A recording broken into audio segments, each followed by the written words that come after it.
ओम शांति।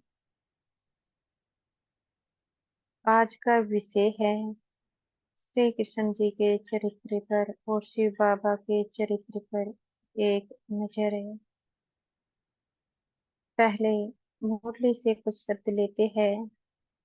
बाबा कहते हैं कि जब हम प्रतिदिन मुरली पढ़ते हैं और सुनते हैं, उसके बाद जो मुरली में पॉइंट्स आते हैं उन पॉइंट्स पर चिंतन करना है। जब चिंतन करते हैं तो होता क्या है, नए नए पॉइंट्स बुद्धि में आते हैं और जब नए पॉइंट्स बुद्धि में आते हैं तो बुद्धि पवित्र होती जाती है। आज हम श्री कृष्ण जी के चरित्र पर दृष्टि डालते हैं। जैसे कि एक चरित्र श्री कृष्ण जी का दिखाते हैं कि गीता ज्ञान श्री कृष्ण जी ने सुनाया अर्जुन को। वह भी कब सुनाया? आज से 5000 साल पहले। वह गीता ज्ञान सुनने के बाद अर्जुन ने महाभारत युद्ध किया और नतीजा क्या हुआ? पांडवों ने महाभारत युद्ध को जीता। जैसे ही महाभारत युद्ध का अंत होता है, वह महाभारत द्वारिका में शुरू हो जाती है और श्री कृष्ण जी द्वारिका को बचा नहीं पाते हैं। उसके अपने ही पुत्र अपने गलत कर्मों से द्वारिका को डुबो देते हैं। मेरे मन में कुछ प्रश्न उठे। क्या उस ज्ञान को श्री कृष्ण जी ने अपने बच्चों को नहीं सुनाया? क्या श्री कृष्ण जी को उस समय वह ज्ञान याद नहीं था? या फिर श्री कृष्ण जी के बच्चों ने श्री कृष्ण जी से यह गीता ज्ञान सुना ही नहीं? जो ज्ञान श्री कृष्ण जी ने अर्जुन को सुनाया था, उस ज्ञान को केवल श्री कृष्ण जी ने अर्जुन को सुनाया, किसी और को नहीं। क्या वह ज्ञान केवल अर्जुन के लिए था, किसी और के लिए नहीं? श्री कृष्ण जी तो सबको प्रेम का पाठ सिखाने आए थे, तो फिर श्री कृष्ण जी के प्रेम का प्रभाव अपने बच्चों पर और दुर्योधन जैसे अन्य राजाओं पर क्यों नहीं हुआ? कारण क्या था? द्वारिका कैसे डूबी? होता क्या है? द्वारिका में श्री कृष्ण जी के बच्चों में आपस में ही मतभेद होने लगता है। वह एक दूसरे के विरोधी हो जाते हैं। श्री कृष्ण जी उनको समझाते भी है, पर वह उनकी बातों को सुनते ही नहीं है। और फिर जब श्री कृष्ण जी के बच्चे उनकी बातों का मान नहीं रखते, तो श्री कृष्ण जी बलराम जी से कहते हैं कि कलयुग आ चुका है, अब यह दुनिया मेरे योग्य नहीं है। और वह दुनिया को छोड़ चले जाते हैं अपने धाम में। और गीता शास्त्र में यह भी बात आती है कि वह कलयुग के अंत में आएंगे, कली का अवतार में, कलयुग को सतयुग में बदलने। पर उन्होंने यह नहीं कहा कि मैं श्री कृष्ण जैसे नाम रूप में ही आऊंगा। उन्होंने केवल कहा था कि मैं कली का अवतार में आऊंगा। अब मन में प्रश्न आता है, श्री कृष्ण जी कलयुग में कली का अवतार में आएंगे, उनका नाम क्या होगा? क्या उनका रूप होगा? कैसे उनके कर्म होंगे? उन्होंने केवल कली का अवतार में आने की बात की है, यह नहीं कहा कि मैं श्री कृष्ण बनकर ही आऊंगा। भारतवासी सोचते हैं कि श्री कृष्ण के रूप में ही कली का अवतार होगा, पर ऐसा कुछ भी श्री कृष्ण जी ने नहीं कहा था। श्री कृष्ण जी ने केवल आने की बात की थी। श्री कृष्ण जी विष्णु जी के अवतार थे और सभी 24 अवतारों में विष्णु जी का नाम, रूप और कर्म सब अलग ही दिखाते हैं।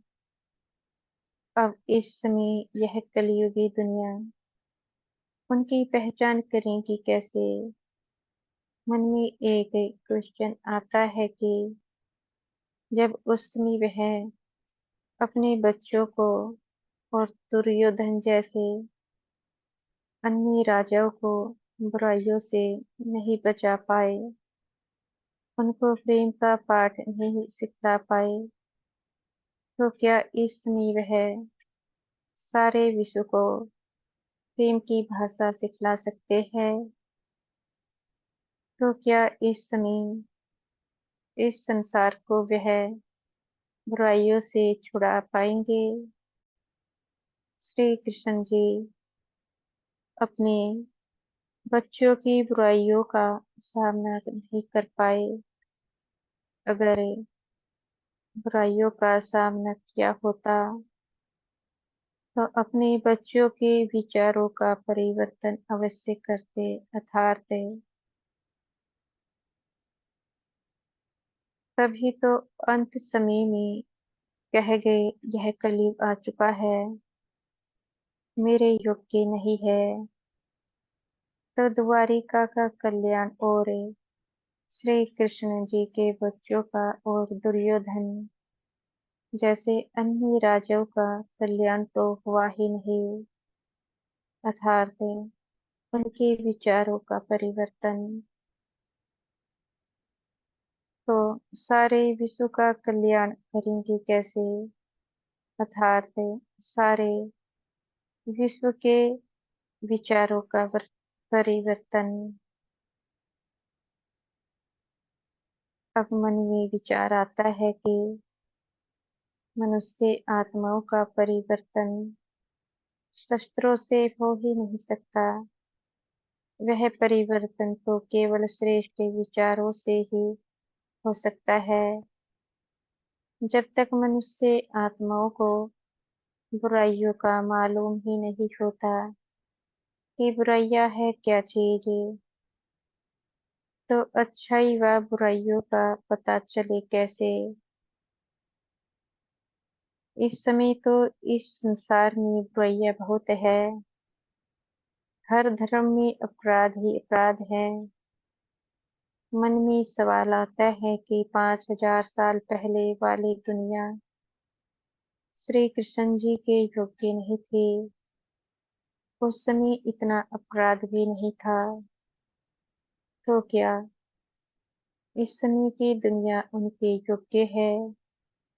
जो बुराई श्री कृष्ण जी के बच्चों में थी, इस समय तो घर घर में वह बुराई पनप चुकी है।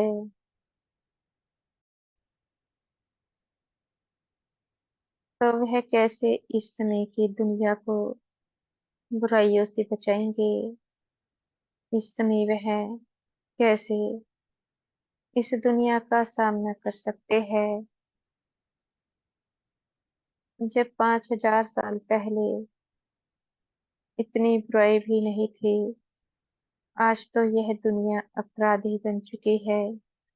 छोटे छोटे बच्चों में अपराध पनप चुका है। तो इस समय कैसे वह इस दुनिया को बुराइयों से बचा सकता है?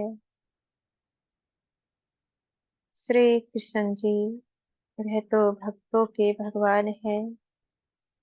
श्री कृष्ण जी ने कभी भी यह बात कही ही नहीं कि संसार मेरा बच्चा है। उनके मुख पर ये शब्द आते थे, यह मेरे भक्त हैं, ना कि मेरे बच्चे। इससे सिद्ध होता है कि श्री कृष्ण जी सारे विश्व के पिता नहीं है। इस सारे विश्व का पिता तो है परम पिता परमात्मा शिव। वह इस समय कहता है कि सब मेरे बच्चे हैं। इस संबंध से, आत्मा के संबंध से, जो पिता होगा वही तो इन शब्दों को कह सकता है।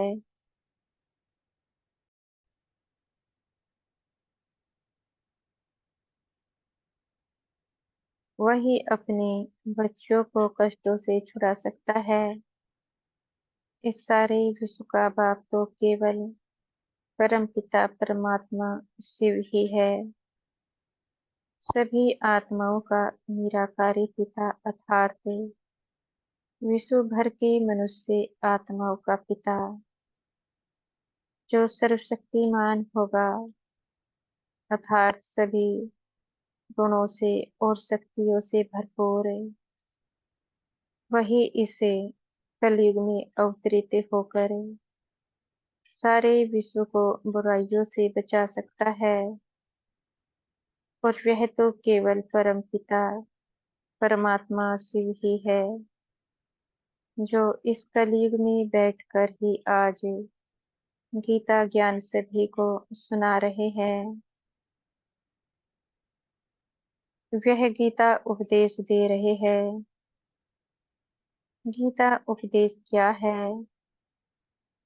यह है परम पिता शिव की शिक्षाएं, जो प्रतिदिन वह सुनाते हैं। कैसे सुनाते हैं, यह तो संस्था से जुड़कर ही पता चल सकता है। वह समझा रहे हैं कि यह कलयुग के अंत का भी अंत समय है। इसलिए सब मुझे जानो। मुझे जानने से सब कलयुग की जंजीरों से छूट जाएंगे। इस समय परम पिता परमात्मा शिव इस धरती पर आ चुके हैं। वह शिक्षाएं दे रहे हैं कि घर में पवित्रता सुख शांति कैसे आए, वह रास्ता बतला रहे हैं। ब्रह्मा कुमारी संस्था से जुड़े, अपना और अपने परिवार का कल्याण करे।